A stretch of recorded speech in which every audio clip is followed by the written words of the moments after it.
Do you find that there are other skills that you got from your previous job that you were able to carry over into painting? Yeah, for sure. I was thinking about this last night. So I'll start off with just bookkeeping and accounting, which seems kind of left field here, right? But it is one of those things, if you're going to be selling your work, then you need to have those skills. It doesn't have to be hard, but what's really hard is if you wait all year and you try to remember what happened.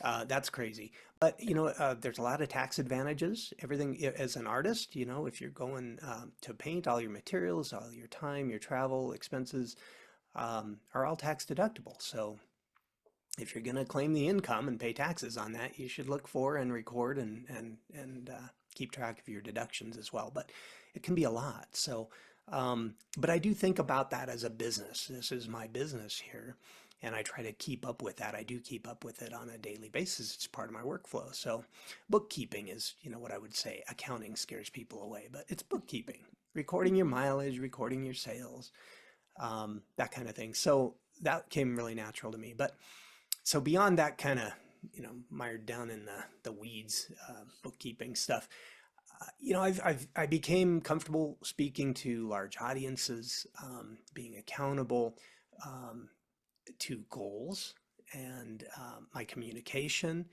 clarity in communication, promptness.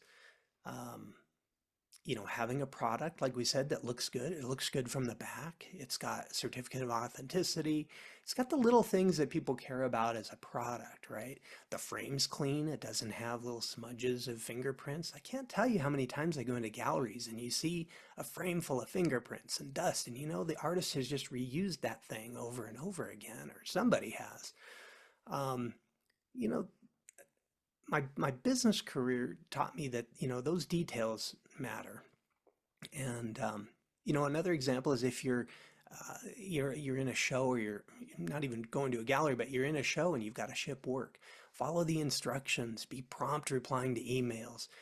The coordinator, whoever's putting that work in to mount that show, really appreciates that. And when you're somebody, you want them to say, "Gosh, you were a pleasure to work with."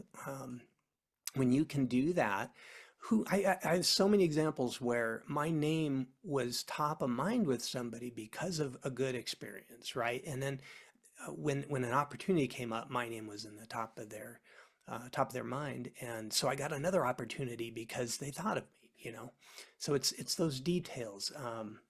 We got to produce good work, but that's kind of the given. It's all the other things which can be a mountain of work, honestly. It is running a business. You got to think about it as a business.